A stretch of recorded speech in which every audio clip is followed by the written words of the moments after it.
I was 34 the week I learned my own family had a number in mind for what my life was worth. And the number was 0. I found that out at my brother's wedding, standing in a rented barn strung with fairy lights, wearing the only good dress I own, while my aunt told the caterer, loud enough for 3 tables to hear, that she didn't understand why the dirt-poor farmer had been seated near the head table at all. I appraise land for a living.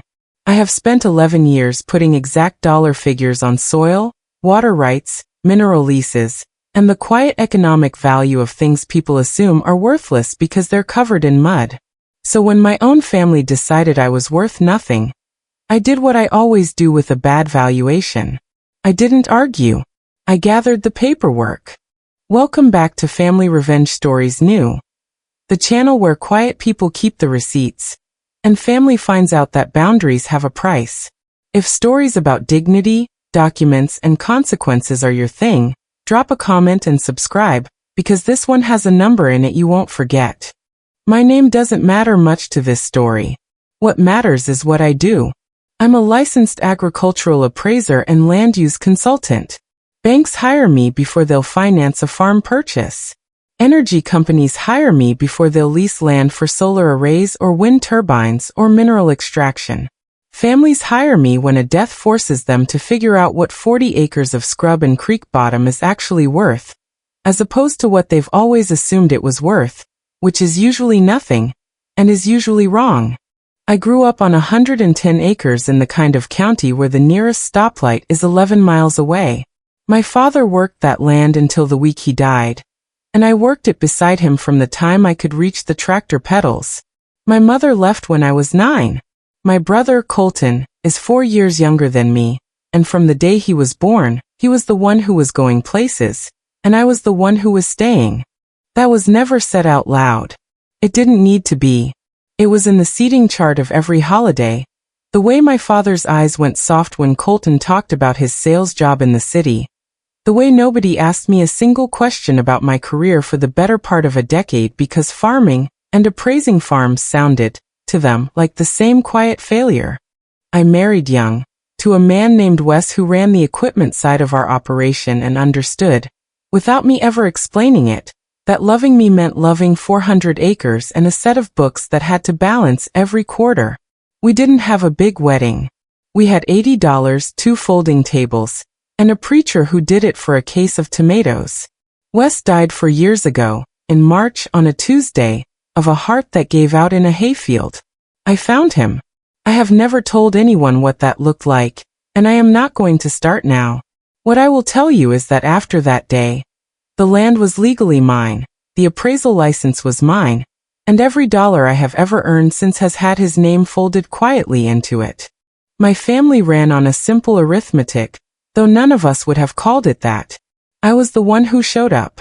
I was the one who drove 4 hours each way for every hospital visit, every graduation, every Thanksgiving nobody else wanted to host. I was the one who paid for my father's funeral outright, in cash, because Colton was between jobs, and my Aunt Diane said family shouldn't have to ask twice. I absorbed. That was my role. I was the account that never closed. Colton's wedding was in October, at a venue 2 counties over that his fiancée's parents had rented for $11,000. A number I know exactly because I saw the contract sitting on a table in the getting ready suite, face up, unattended, the way people leave things face up when they've never once imagined someone might actually read them. I hadn't planned to read it, but I read everything. That's not a character flaw. It's a professional habit. And it is the reason this story ends the way it does. The betrayal itself happened in about 90 seconds, at 6:40 in the evening, during cocktail hour, and it happened in front of 11 witnesses I would later be able to name in order. My Aunt Diane was talking to the wedding planner's assistant about seating adjustments, and she gestured toward me with her wine glass and said, and I am quoting this exactly because I wrote it down in the bathroom 4 minutes later with my hand still shaking slightly, "Move the dirt-poor farmer back a table. She won't mind, she's used to the back of the room." The wedding planner's assistant laughed. Not cruelly. Just easily, the way you laugh at something that's clearly true and clearly fine to say. Colton was standing 8 feet away. He heard it. I watched him hear it. And what he did was turn back to his conversation with his best man, and let it sit there, uncorrected, in the air. The way you let a bill sit on the counter because someone else is going to pay it eventually. Nobody defended me. Not my father's sister, who I had driven to chemo appointments for 6 months. Not my brother, whose tuxedo I had helped pay for. Not one person in that barn, out of maybe 90, said a single word. So I went to the bathroom, and I did the thing I do instead of crying. I took out my phone, and I wrote down the exact time, the exact words, and the names of everyone standing close enough to have heard it. I have a folder on my phone labeled Farm Notes that nobody has ever asked to see, because nobody has ever imagined I might be the kind of person who keeps a file. That night, Farm Notes got a new entry, timestamped 6:41 p.m., titled simply, Diane Cocktail Hour, 11 Witnesses. I went back out and smiled through the toasts. I even laughed at Colton's joke about how their new house would finally be the nice one in the family. I laughed because by then I already knew something none of them did, and the knowing made the laughing easy. 3 weeks before that wedding, I had sat in a conference room in a glass office building 40 minutes from my farm, across a table from an estate attorney named Margarito Yellerin, who had called me in to go over the final settlement of my late father-in-law's estate. Wes's father, a quiet man named Harold who had outlived his son by 3 years and had, apparently, spent a good portion of those 3 years thinking very carefully about what he wanted done with what he had left. Harold Whitfield had owned 600 acres bordering mine, land everyone in my family had always dismissed as the rocky side. Useless scrub nobody wanted, the kind of ground you inherit and immediately try to sell. What none of them knew, because none of them had ever bothered to ask, was that 3 years before he died, Harold had been approached by a renewable energy consortium interested in the wind patterns over that particular ridge. He'd signed a lease option. I knew this because I had done the initial site appraisal myself, back when Wes was still alive, as a professional favor, never once imagining it would come back to me as an inheritance instead of an invoice. Marguerite slid a folder across the table, and I opened it the way I open every document, front to back, twice, before I let myself react to a single line. The lease had converted. The consortium had exercised their option, finalized the turbine placement, and the executed contract, dated the previous spring, guaranteed 20 years of land use payments plus construction royalties, with a present value buyout clause the consortium had offered instead, all in, valued at just over $20 million. Harold had left the entirety of that parcel, and the contract attached to it, to me. Not to Colton. Not to Diane, who had spent a decade managing Harold's checkbook and calling it caregiving. To me, specifically. In recognition of the years she carried what others would not, which is a sentence I have now read enough times that I could recite it in my sleep, and some nights I do. There was a second document in that folder, smaller, handwritten, 3 paragraphs long, that Harold had asked Marguerite to keep separately and give to me only after the estate closed. In it, he wrote that he had watched for 30 years, which family members showed up and which ones simply appeared when there was something to collect, and that he had decided, quietly, without telling a soul, to leave his land to the one person who had never once asked him for anything.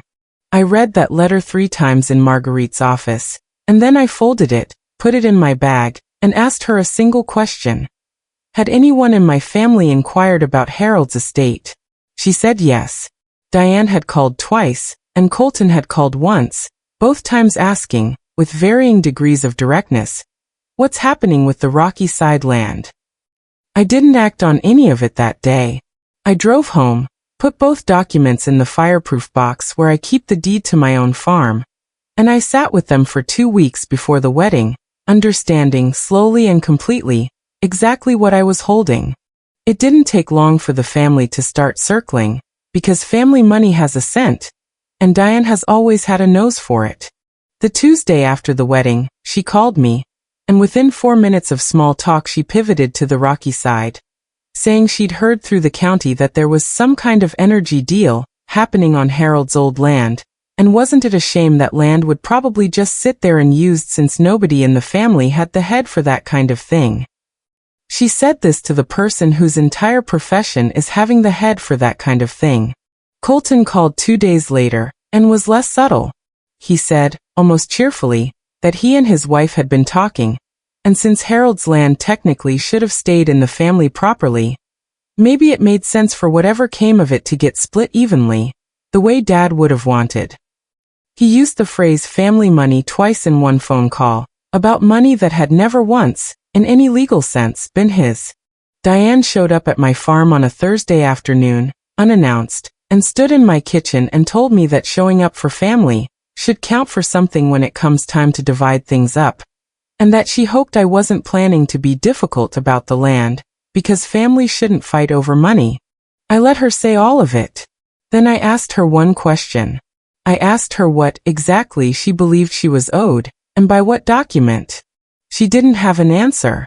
She had a feeling, dressed up as an entitlement, and when I didn't fill the silence for her, she got uncomfortable and left.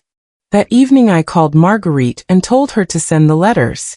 If you've ever watched people who couldn't spare one afternoon suddenly find all the time in the world the second money enters the room, you already know exactly where this story is going. Stick with me, because the next scene is the one people ask me to describe twice. Diane organized what she called a family dinner at her house 6 weeks later, and I knew before I arrived that it wasn't a dinner. It was an ambush dressed in a tablecloth. I accepted the invitation anyway, and I brought a folder. The folder had 4 items in it in order: a certified copy of Harold's will, the executed $20 million buyout contract, my father-in-law's handwritten letter, and my own phone, open to the farm notes entry timestamped 6:41 p.m. I walked into Diane's dining room, and the mood told me everything before anyone spoke a word. Colton stood at the head of the table like a man about to deliver a toast, and in a way he was. He started before I'd even sat down, saying that the family had talked it through, and that everyone agreed the fair thing, the moral thing, was for Harold's land and whatever came from it to be split among the whole family, since Harold had practically been everyone's father-in-law, and family money belonged to family. Diane nodded along like a woman ratifying a verdict that had already been decided. I let him finish. Then I asked for the floor, and because they believed I was about to fold, they gave it to me easily. I opened the folder and set the will down first, and I read Harold's own language aloud, the line about recognition and years carried, and I watched Colton's face change the way a face changes when a door it assumed was open turns out to be locked. I set down the buyout contract next, and I said the number, $20 million, present value, executed and signed, and I said it exactly once, at a normal volume, the way you'd read a bank balance.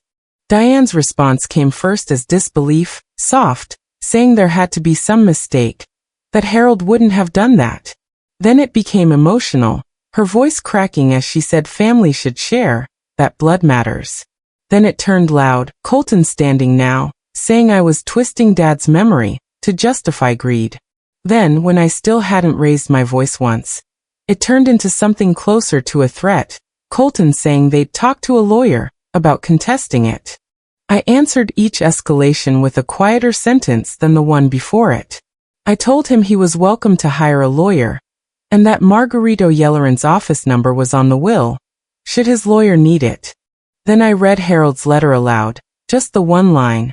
The one about watching for 30 years who showed up and who only appeared to collect. The room went silent in a different way after that, the kind of silent that isn't peace. I set my phone on the table last, face up, open to the timestamp. 6:41 p.m. Diane cocktail hour 11 witnesses. I didn't read it aloud. I didn't need to. Diane looked at it for 4 full seconds and then looked away, and that was the only apology I ever got from her. And it wasn't a word, it was a flinch. My cousin Renee, who had stood in that barn and laughed along with everyone else, was the only one who spoke after that. She said, quietly, that she was sorry, that she should have said something that night. I told her I believed her. I didn't tell her it changed anything because it didn't, not the money, not the letter, not the year it took me to stop flinching at my own name in that family's mouth. But I did believe her. And some debts, unlike others, aren't mine to collect. I stood up, closed the folder, and before I left the room I said the only sentence I'd prepared in advance. I told them that I'd learned everything I know about value from two men who never once told me what I was worth out loud. They simply left the proof in writing, and that maybe that's the difference between a family and an inheritance. Then I picked up my folder and I left. The $20 million settled as the buyout clause, paid out over 18 months, and every dollar of it is titled solely in my name, exactly as Harold's will specified, with no claim, no contest, and no settlement to any other family member, because Colton's lawyer, when consulted, told him plainly that there was no legal ground to stand on, only a feeling, and feelings don't hold up against a notarized signature. Colton and his wife moved 2 states away 8 months later, for his job, and we speak twice a year, briefly, politely, the way you speak to someone you used to know well. Diane still lives in the same house. She sent me a Christmas card the first year after, and I sent one back, and that has become the entire remaining shape of our relationship. 2 cards a year, nothing owed, nothing pretended. Renee and I still talk. She's the only one who does. The phone with the timestamp still sits in my fireproof box, next to Harold's letter, and the deed to my own 110 acres. I don't look at it often anymore. I don't need to. Some objects stop being evidence once they've finished their job, and start being simply proof that you were paying attention when it mattered. What I did with the money is the only part of this story that isn't about my family at all. I used $2 million of it to buy out the note on our farm entirely, so there is no bank that owns any part of the ground Wes died in. I put $4 million into a trust that pays for equipment and land access grants for widowed farmers in this county specifically, women who inherit 400 acres and a set of books and nobody who explains to them what any of it is worth. The rest sits in the same conservative accounts an appraiser would recommend to anyone, because I know exactly what money does when it isn't managed, and I have spent my whole career watching families lose to bad math what generations built with good work. I don't think of any of it as revenge. Revenge would have meant taking something from them. All I did was stop paying a debt I never actually owed, one I'd been carrying so long I'd mistaken the weight of it for love. People ask you to earn your place in a family the way they'd never dare ask you to earn your place in a contract, and somewhere along the way, I stopped agreeing to the difference. If this reminded you that quiet people keep the receipts, and that boundaries are allowed even with blood, take that as your sign. Update what needs updating. Tell someone who needs to hear it. Drop a comment, hit subscribe, and I'll see you in the next one.